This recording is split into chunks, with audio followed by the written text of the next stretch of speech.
Beleza, ótimo. Vamos começar então, pessoal. Primeiramente, eu gostaria de agradecer a todos vocês pela presença em mais um webinar da Brayer. O meu nome é Gustavo, eu sou engenheiro da Brayer. Aqui nós temos os meus contatos. Hoje nós vamos estar falando um pouco sobre o controle de umidade em museus e galerias de arte, certo? E a gente vai falar um pouco da importância de você fazer o controle de umidade para a história que é contada através de um museu, para a história que é contada através de uma galeria de arte. Primeiramente, falando um pouco aqui da Brayer. A Brayer é uma empresa indiana, ela é líder mundial em desumidificação. Nós estamos há quase 60 anos no mercado oferecendo soluções para controle de umidade. Onde que você encontra a Brayer? A Brayer tem a nossa matriz na Índia, mas nós temos fábricas também na Malásia, na China, na Suíça, no Brasil e uma planta associada nos Estados Unidos. Aqui no Brasil, nós contamos com a nossa fábrica, que fica em Curitiba, no Paraná, e contamos também com um escritório em São Paulo. Fora as fábricas e plantas associadas, nós temos escritórios e representantes por todo o mundo, confirmando assim a nossa abrangência mundial. Falando um pouco aqui das áreas onde a Brayer atua, os grandes carros-chefes da Brayer aqui no Brasil são a indústria farmacêutica e a indústria alimentícia. Só que nós atendemos diversas outras indústrias de diversas outras maneiras diferentes. Por exemplo, a parte de hospital relacionada a salas de MRI, que são as ressonâncias magnéticas, tomografia, salas de exame de imagem como um todo. Na parte da refrigeração, quando nós precisamos controlar a umidade em câmaras frias em temperaturas baixas, assim como em frigoríficos, nós atuamos também. Em estufas, que geralmente necessitam numa temperatura alta do controle de umidade para fazer florescer, para fazer crescer a planta de uma maneira adequada, muitas das vezes sendo utilizada para estudos, nós atuamos também. Falando agora um pouquinho do controle de umidade em museus e galerias de arte, pessoal, que é o foco do nosso webinar. Vamos lá. Qual é a finalidade de você controlar umidade e temperatura?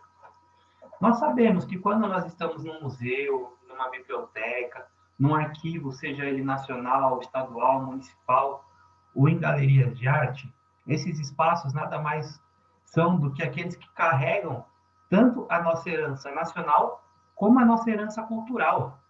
E a partir disso, eles mantêm vivas esses costumes, essa cultura que é regionalizada de cada lugar, ou seja, do país como um todo, de um estado, ou então de uma simplicidade, por exemplo. Nós temos mais de 3.000 museus espalhados por todo o Brasil. E cada um deles contém registros históricos dessa cidade, como ela foi formada, de o que é importante para ela, fotografias que registram os momentos que levaram essa cidade, esse estado, esse país, a ele ser o que ele é hoje. Então, quando a gente preserva esse patrimônio, a gente não está preservando só um quadro, preservando só uma escultura. Nós estamos preservando a nossa história. Essa história que é onde nós estamos hoje e o que nos levou a chegar até aqui. Então, é de extrema importância que nós preservemos essa história como?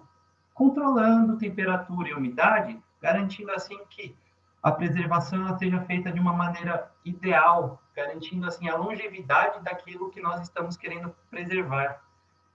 Sendo assim, as nossas gerações futuras vão ter o que desfrutar da nossa história. Falando aqui um pouco o que acontece se você não controlar a umidade e temperatura. O excesso de umidade é um dos inimigos naturais da preservação.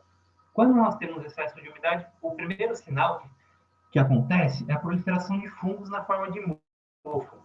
Esse mofo ele é extremamente prejudicial para qualquer tipo de preservação, porque ele aumenta a velocidade de deterioração, seja de matéria orgânica, de papéis, objetos, mobílias, negativos de filme. E essa variação ela leva até ao desbotamento de cores, entre outros efeitos adversos. O que acontece? Se na nossa casa mesmo, se a gente tiver um lugar muito úmido, e deixar uma roupa lá, um sapato lá, ele com o tempo vai acontecer dele criar mofo e esse mofo vai destruir, vai danificar o nosso objeto. Agora vamos pensar com objetos aí de 50, 100, 150 anos, como eles não são mais suscetíveis a esses efeitos. E como é necessário que nós preservemos eles para que nós tenhamos uma história para contar.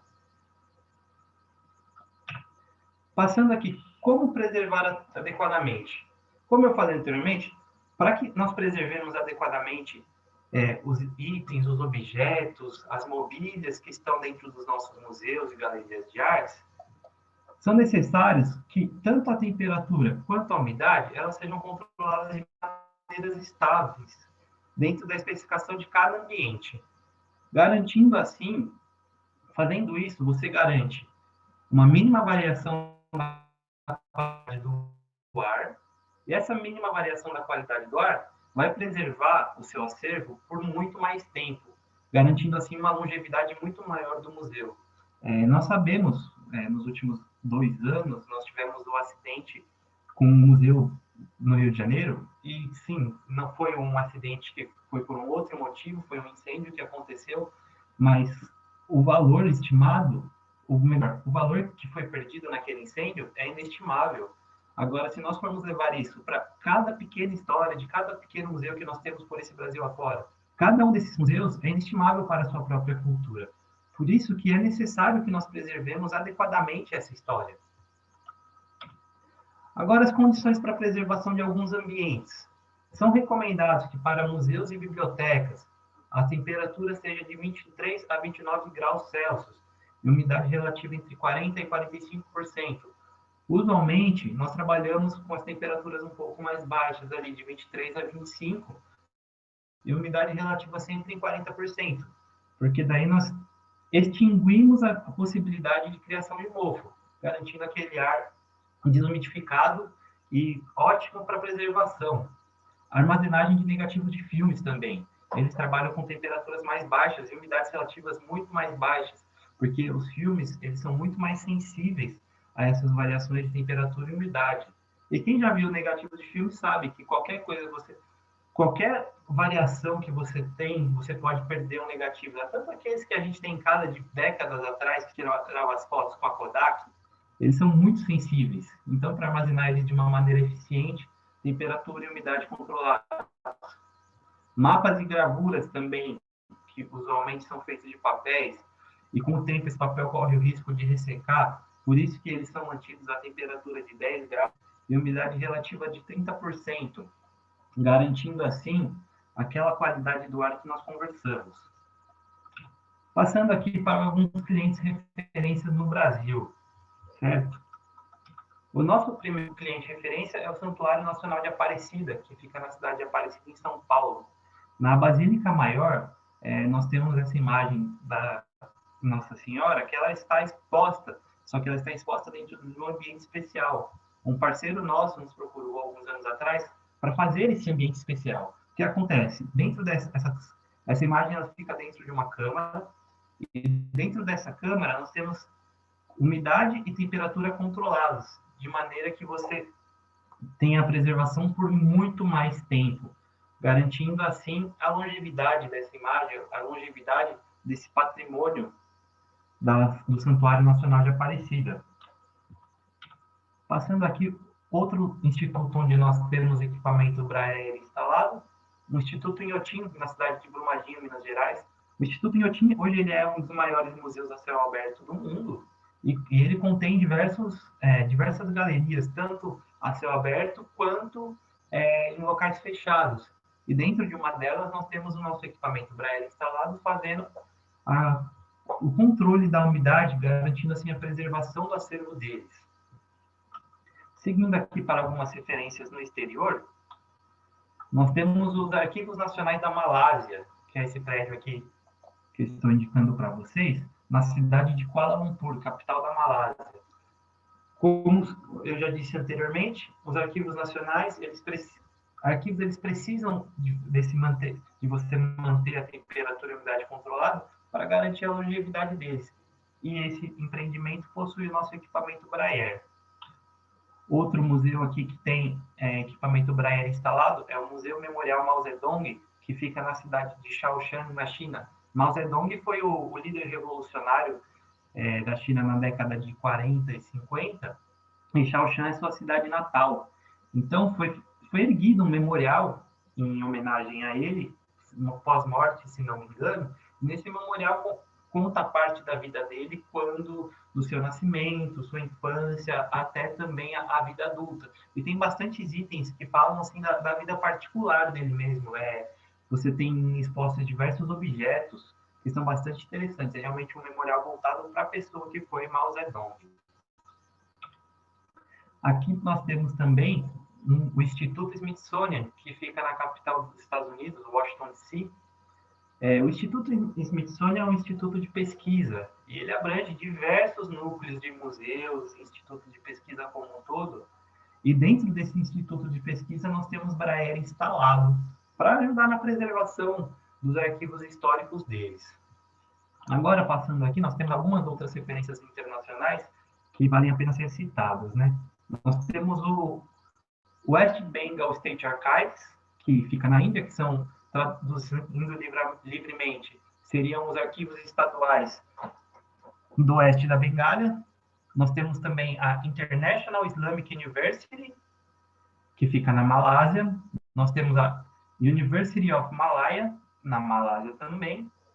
Nós temos Braille instalados no Central Archive of His Highness Dalai Lama, na Índia. Nós temos também equipamento instalado na Biblioteca da Princesa da Tailândia. É muito difícil conseguir fotos desses lugares, então, por gentileza, eu também queria uma foto da Biblioteca da Princesa. E nós temos também equipamentos instalados no Dom Bosco Center for Indigenous Cultures, que é um centro que fica na Índia, onde eles trazem culturas indígenas de diversos locais de toda a Ásia. Você tem ali exposições sobre a China, sobre a própria Índia, e é um lugar bastante diversificado assim, em relação ao que compõe.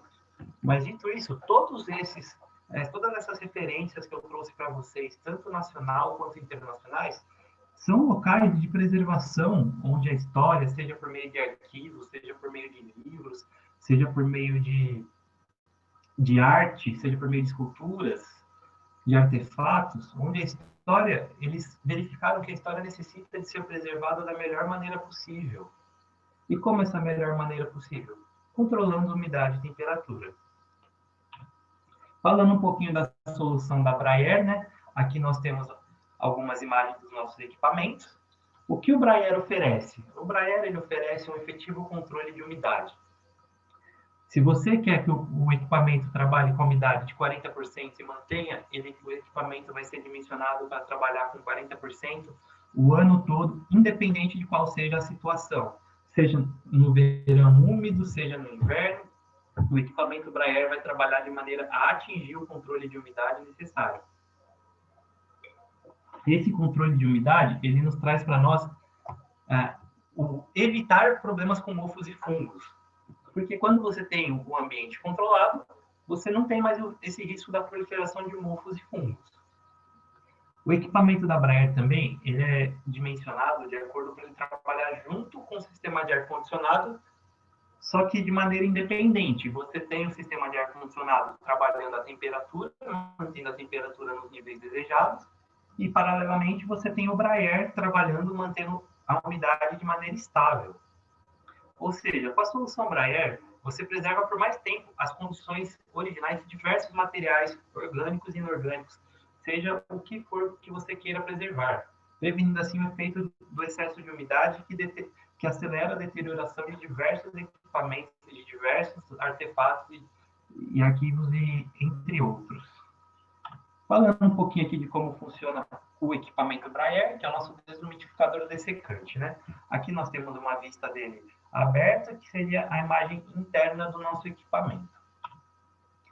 O ponto 1, vamos pegar, por exemplo, que nós temos uma biblioteca de 5x5, onde nós queremos preservar a umidade, controlar a umidade dela. O que vai acontecer? O nosso equipamento Braille, ele vai pegar o ar úmido que está no ar, vai passar esse ar úmido pelo nosso cilindro. A partir do momento que esse ar passa pelo cilindro, o cilindro retém toda a umidade nele, porque ele é formado de silica gel. Silica gel é um material altamente que vai reter toda essa umidade e depois o ar vai ser devolvido desumidificado, seco, para dentro da sua biblioteca, para dentro do seu museu, da galeria. Em paralelo com isso, nós temos um segundo fluxo de ar que ele é conectado ao ar externo, ao ambiente externo, por exemplo.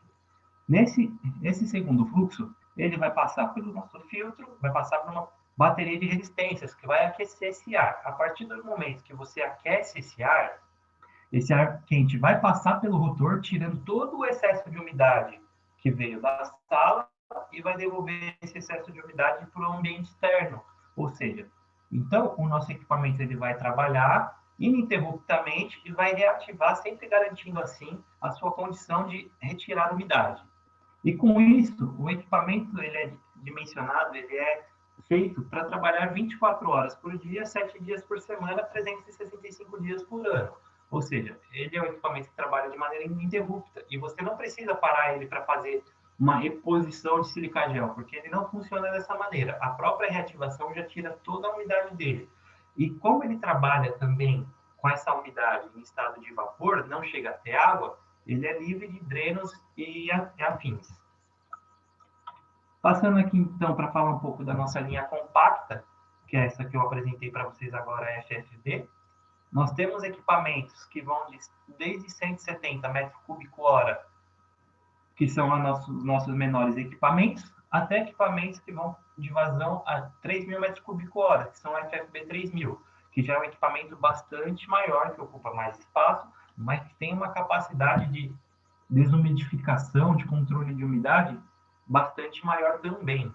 Ou seja, nós temos uma linha com 7 equipamentos, onde eles se adequam para qualquer tipo de necessidade, seja para uma área pequena, seja para uma área muito maior. E algumas vantagens que nós temos no nosso equipamento, vantagens técnicas. O nosso equipamento é um equipamento compacto. Como já foi dito anteriormente, ele é compacto e varia de acordo com a necessidade do cliente. O controle de umidade nele é feito de maneira dedicada. Você vai ter aquele equipamento único e exclusivamente para fazer o controle de umidade. É um equipamento intuitivo de você trabalhar com ele e de fácil manutenção. A manutenção que nós recomendamos que seja feita periodicamente é uma limpeza de filtros e também um reaperto nos componentes elétricos, como qualquer outro componente que você utilize, como qualquer outro equipamento. O rotor, que é aquela parte que segura a umidade, ele é um rotor dessecante com alta durabilidade. Ele tem aí uma vida útil de mais ou menos 10 anos. Isso não quer dizer que daqui a 10 anos, se eu colocar o equipamento para trabalhar agora, daqui a 10 anos eu vou ter que trocar o rotor, jogar fora o rotor que eu tenho e comprar um novo. Não, isso quer dizer que em 10 anos ele vai perder ali mais ou menos de 10 a 15% da sua eficiência, mas vai continuar trabalhando. E também o nosso equipamento ele tem comunicação com o controlador via Modbus. Sendo assim, você consegue colocar ele junto de outras redes estruturadas na parte de automação. Algumas vantagens comerciais que a Braille apresenta. Como eu já falei anteriormente, nós temos um grande range de produtos para atender diversos tipos de projetos. Os nossos equipamentos são a pronta entrega, a partir do momento que você compra o equipamento. É questão de tempo hábil de você colocar o equipamento para fazer um rápido teste e a questão do tempo de entrega das transportadoras. Nós temos também um produto que é atestado qualidade internacional dos Estados Unidos e União Europeia. E ele é um equipamento de fácil instalação em qualquer ambiente. Você pode estar instalando ele no entreforro, numa laje, você pode estar instalando ele sobre uma bancada. Tudo varia de acordo com a necessidade do cliente e da maneira que ele quer instalar. Agora, falando também na nossa linha compacta, ela tem alguns opcionais. Quais são esses opcionais? Nós podemos colocar dentro desses opcionais módulos de pré-resfriamento para garantir um ponto de desumidificação maior, módulo de pré-resfriamento, de pós-resfriamento, que seria para diminuir a temperatura que sai do desumidificador. E em cima disso, conforme nós vamos trabalhando nesse projeto, nós vamos fazendo adequações, colocando ventiladores que são compatíveis, módulos de mistura, para misturar o ar que sai do desumidificador com o ar já tratado, e também umas filtragens de acordo com o que o cliente necessita. Se o cliente precisa de uma filtragem G4, ou F9, até uma filtragem EPA, nós conseguimos também adaptar o equipamento para a necessidade do cliente. Seria engenheirar o equipamento, como nós dizemos aqui na Braille. Bom, pessoal, essa foi a apresentação. Eu deixo agora o tempo aberto para as perguntas. Vocês podem perguntar pelo chat. Qualquer dúvida, nós estamos à disposição. Aqui também estão os meus contatos, meu telefone e meu e-mail. Esse telefone é o WhatsApp também. Vocês fiquem à vontade. Bom, vamos ver aqui. Já temos... Carlos Palma, obrigado pela apresentação. Por nada, Carlos. Eu que agradeço a presença de vocês. Lembrando que, após a apresentação, eu vou mandar um e-mail disponibilizando a apresentação para vocês e também acredito que em alguns dias essa apresentação vai estar no YouTube da Braille. Para quem quiser acompanhar ela com os meus comentários, vai estar lá no YouTube, no canal da Braille Brasil. Pessoal, fiquem à vontade para fazer perguntas. Nós temos uma pergunta aqui do Lucas Minazzi. O equipamento pode ser dotado ou precisa ser instalado perto do ambiente? Então, Lucas, usualmente esses equipamentos eles são dotados. O que acontece? Deixa eu voltar aqui na imagem para ficar bem claro para você. Aqui, ó, nessa imagem, nós temos aqui a saída e entrada de processo.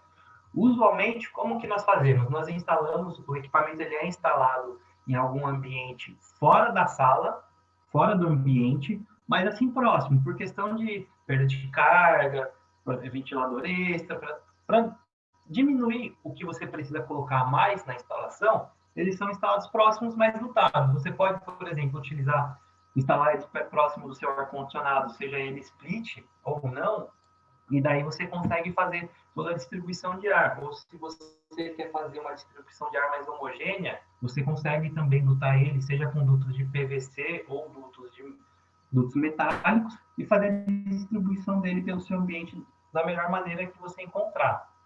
Temos mais, vamos ver aqui. Reinaldo, parabéns, ótima apresentação. Muito obrigado, Reinaldo. Museu Municipal de Varginha, boa apresentação, trouxe informações importantes. Eu que agradeço a vocês do Museu Municipal de Varginha, nós estamos à disposição de vocês. No que precisarem, vocês fiquem à vontade para entrar em contato. Lucas Barbosa. Gustavo, a linha compacta possui controle de temperatura ou somente umidade? Como é feito o dimensionamento desses equipamentos? Então, Lucas, vamos lá. O que acontece? A linha compacta ela é uma linha exclusiva para fazer controle de umidade. Nós não trabalhamos com controle de temperatura. Como nós dimensionamos o equipamento? Quando o cliente entra em contato conosco, nós fazemos uma série de questionamentos para entender melhor o local, para entender todas as possíveis infiltrações de carga, de umidade que nós temos. Por exemplo, pessoas, abertura de portas, se nós temos também entrada de ar externo, nós avaliamos todo o cenário do ambiente que o cliente propõe que ele quer desumidificar, e em cima disso nós fazemos um cálculo para dimensionar o equipamento. O nosso equipamento, ele vai adicionar, por exemplo, se você é um projetista de ar-condicionado, ele vai adicionar alguma carga térmica dentro do ambiente. É aí que entra a parte dos opcionais. Nós podemos colocar, por exemplo, um pós-resfriamento, para que a temperatura que sai do equipamento Braille seja a temperatura já do próprio ambiente, onde você só vai precisar estar utilizando aí o ar-condicionado para fazer o controle do ambiente como um todo mesmo. Mas o Braille não substitui os equipamentos de controle de temperatura. Mais alguma dúvida, pessoal?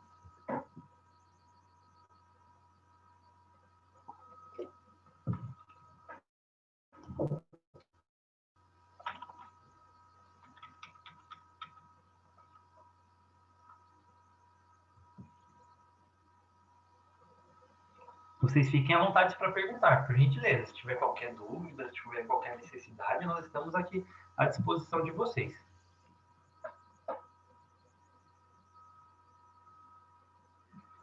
G. Fontana.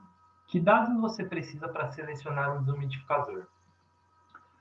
Bom, G. Fontana, o que eu preciso são basicamente, eu preciso saber o local onde esse desumidificador vai ser instalado, a cidade, porque aí eu consigo ter uma noção de quais são as condições externas que vão estar incidindo sobre a sala, por um exemplo.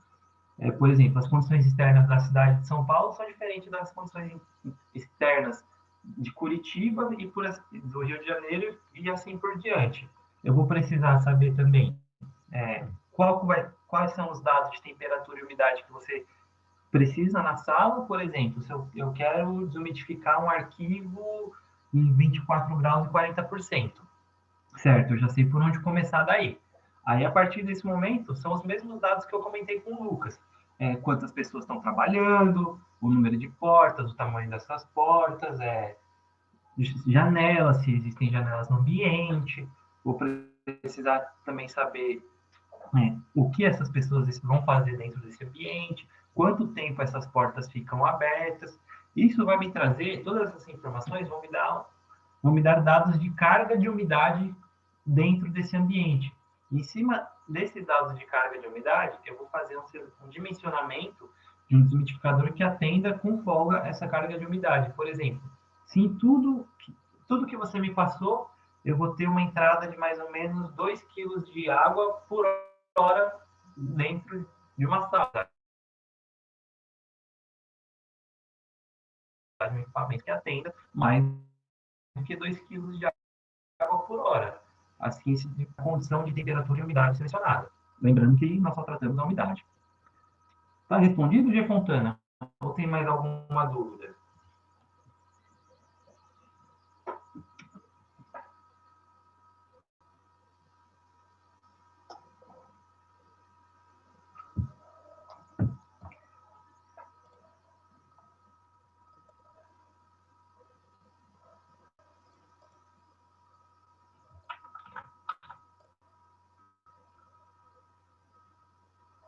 Por nada, Lucas Barbosa, por nada, Lucas Minazzi, eu espero que tenha sido bastante esclarecedor para vocês. Existe alguma diferença no processo de instalação do desumidificador para imóveis antigos como casarões tombados, considerando que esses imóveis têm certas restrições de intervenção? Então, Museu Municipal de Varginha, o que acontece? Os nossos equipamentos, usualmente nós vamos precisar, eles são dotados e você precisa ter alguma adaptação em relação ao ambiente. Aí é um caso de ser estudado o quanto que nós o quanto é possível intervir dentro desse casarão tombado, o que nós podemos fazer em relação a ele, para assim considerar um projeto, digamos assim, menos invasivo, o menor invasivo possível, porque o que acontece? O nosso equipamento, você vai precisar, assim, passar ali, mesmo que sejam apenas 2 dutos, para estar fazendo, assim, para estar fazendo tanto o processo da desumidificação. A partir do momento que você tem uma casa tombada, um casarão tombado, a gente precisa avaliar, junto aos órgãos competentes e responsáveis, o quanto que a gente consegue mexer nele e, em cima disso, a gente consegue propor, estudar qual é a melhor maneira possível de estar adequando e colocando esse equipamento. Por exemplo, se vocês têm a intenção de colocar um desumidificador, aí é possível e é necessário que vocês entrem em contato junto com os órgãos competentes que tombaram, que regem esses casarões, e entre em contato com eles para verificar o que pode ser feito. E, em cima disso, nós trabalhamos de maneira conjunta para dimensionar o equipamento e que nós possamos manejar ele da maneira que seja instalado da melhor maneira possível e da menos invasiva possível. Entendeu?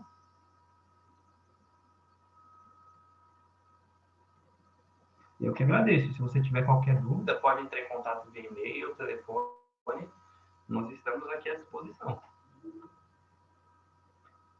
Bom, pessoal, nós estamos aí caminhando para meia hora de webinar. Alguém mais tem alguma dúvida? Algo que ficou? Às vezes, se não quiser trabalhar aqui agora essa dúvida, os meus contatos estão sempre abertos, os meus canais de comunicação, seja por telefone, WhatsApp ou e-mail, nós estamos à disposição. Se alguém tiver mais alguma dúvida, fique à vontade.